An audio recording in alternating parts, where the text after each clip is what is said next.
Today we're doing an oil and filter and air filter change on a 2015 Toyota Corolla.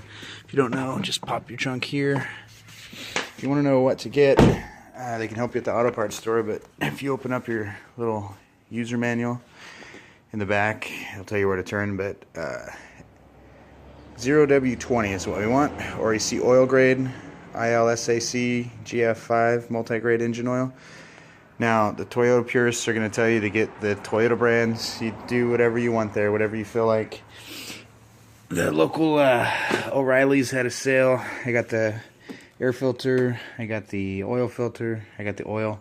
Now, the O'Reilly brand, look, it's 0W20, and on the back, it did say it met those specifications that were on there. And, you know, if you're thirsty, get a drink too. But I needed another one of these just for fun. But the reality was I went to get my oil change today and the filter, and they wanted to charge me $100. This totals out to about $53, and hopefully it'll be 20 minutes or so. One thing, this was my first change on this particular vehicle we've only had for a short amount of time, so I did need to get this wrench. This is $9.99 at AutoZone had it, O'Reilly's have it, that kind of thing. And these newer style oil filters, for those of you that have done it in the past, remember you change out the whole thing. Well, these newer ones, you just replace this part, and you got an O-ring here instead of the whole shebang. That's why I needed a new style wrench. I was used to the old ones. And we'll go ahead and check this out. We'll start with the air filter. So, change the air filter. They wanted to charge me $24 to do it. Again, a Toyota purist is going to tell you to get a Toyota filter. That's perfectly fine. Me, it didn't matter to me so much. So, really, there's a tab over on the right-hand side. You just push down. And its mate over here on the left-hand side is exactly the same. I know you can't see it because of the lighting, but same thing. And you can just wiggle this guy loose. There's your filter. I'm doing this with one hand. Compare. It's a little dirty, whatever. So, if I'm looking at this, it's about the same depth. The one that was in there is a little deeper on one side. So, anyway, it'll usually tell you on the box, but for all intents and purposes, it looks like it could go either way. I also look at the corners. Sometimes corners cut off, and it has to go in a special way, but I'm not seeing that here. It's kind of a D-shaped. If you see, this is a 90-degree angle, and it curves over here. And so I found the same pattern here, 90-degree angle and a little curve. So that's going to be what we do. And I'm going to need my other hand, so we're just going to pull this and slide it in. See if I can do that here with the camera. Probably not, but I'll try holding with one hand. Sliding the new guy in. Get it lined up. It would be really helpful if I had another hand, probably, but let's try this. Chin grabbage. It's easier than it looks because you're not going to have the camera. I'm going to pause and get that in there real quick. Anyway, got it in there. Set this back on. These need to line up. And I'll give you some grief, and then you just push that to snap on. This one, snap on. Double check. If she didn't separate or break anything. I think we're good to go, my friends. Easy as that. Finish the air filter. It's time to do the oil. So your oil cap here. Go ahead and just, you don't need to take it off all the way, but just want to open it up. I'll leave it on there cockeyed. It's going to allow the seal to break and your oil to flow a little quicker. And I'm going to show you underneath here. These little $20 ramps coming handy pretty well. Here's the underside of your engine, the front, and if we climb on over here, this is the passenger side. You see this? This is where that tool comes in handy that I bought. And then here's your oil drain plug. So I drove this a while ago, just lightly tap it. It's still pretty hot, but I don't think it's gonna scold me. So I'm gonna go ahead and get my tools. All right, magically a drain pan appeared. Grab some wrenches. Now I'm at This isn't my primary house. I don't have all the tools I need, but 14mm seem to fit this the best, so that's what we're gonna go with here, guys. One second here. Okay, so the old righty-tighty, lefty-loosey. If you look at it this way, you want to end up turning counterclockwise to loosen it. Sometimes they're just a little bit seized, so here you go. It starts going. It's gonna start flowing soon, so just be prepared. You probably want to wear gloves if you want. Probably the wise thing to do. Line up your drain pan. Trying to be hot, but you know, sometimes you're just stubborn and you don't want to go get something else. So here we go.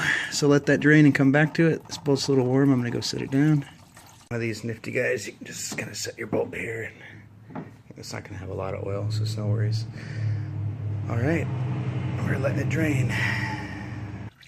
So just an update on draining. It's still just trickling. No worries. It's good to have rags around because you have some spills or whatnot. So I'm gonna wait until this is done, then you'll wipe that clean. One important thing to note is this guy's got a washer on it. Now, I generally recommend changing that. It didn't come with my oil change filter, so this part right here is a washer. You can clean it up, take a look at it, go from there. I guess by the book you'd probably want to change it, but sometimes we don't go by the book. Now also I mentioned this isn't my normal garage I'm working. I had to buy this tool, and unfortunately you're generally going to want this. It felt like 24 was too big, 20 was too small, so I'm thinking it's probably a 22mm, or if you have an adjustable wrench. Unfortunately for me, I don't today, and I know you guys are going to give me a hard time for this, but I'm just going to use this to loosen it. So don't judge me. I'm just trying to use what I have without going back to the store. Unfortunately, this is my only vehicle today, and you know, it's a 20-minute walk to the parts store, so we're just going to make do with what we have. So, still waiting to drain, but you can actually go ahead and fit this piece up over here now.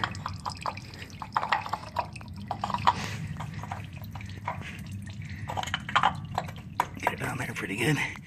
Same principles. Righty-tighty, lefty-loosey. That'll be to the right, so you want to go counterclockwise, which would be a rotation that way. Again, I don't have the right tool, so I'm going to be using just this guy for now. And I know, you're going to put it in the comments. What are you going to do? So, I'll be right back. Getting that connected here. Here's another view. You just slide this on over it here. I'm actually going to have to go to the store, borrow a vehicle to get something that'll fit that. That other guy wasn't working out so well. Alright, as stated previously, I went and borrowed a vehicle, just bought an adjustable wrench. It's on here. Now, it was kind of a little stuck, so it took a little forte to get it going. But at this point, now that you know it's loose, you're not going to be wrenching it too hard. You want to back up and start finishing the job. I took my watch off. Cool little Apache Pine wooden watch, if you noticed before there, but I realized if I were to keep it nice, I should probably take it off while working on the car. Now there's a bunch of threads on this, so it's going to take a minute. I mean, I don't think you need to watch all of the untightening, but I'm going to go ahead and pause and get back to it.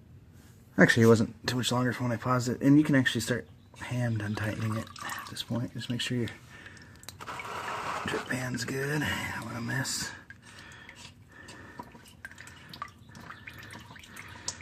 Now, I don't know if you remember, this has an O-ring in it. So anyway, pull it out. It's going to flow. You see the filter there? Okay, so we're going to take this guy over now.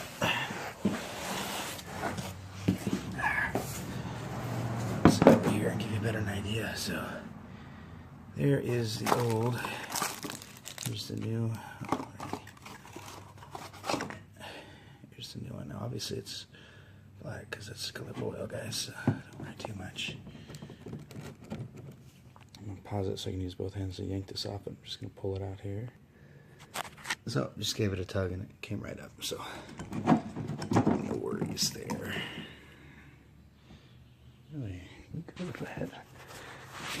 levered arm or something probably to do this. I don't know if it's pointing right spot. Set your filter there. Enough your oil. Now in there, there's supposed to be a ring. I don't even fill.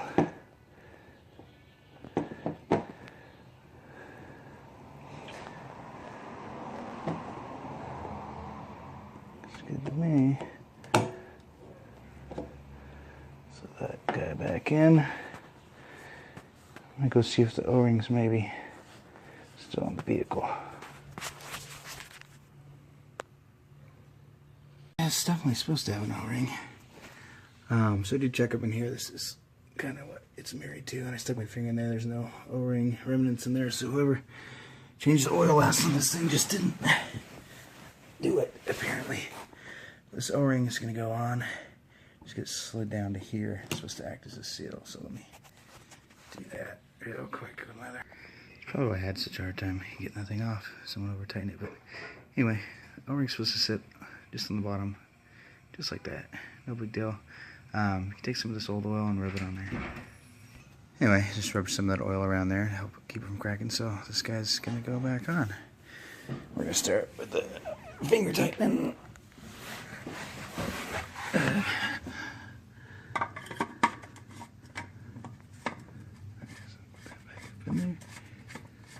Tighten as much as I can. Not tighten it like these guys had it before me. They were butts for doing that. Good old finger tightening. Your wrench, put a couple on there. I don't want this thing, you know, falling off on the freeway. Not bad.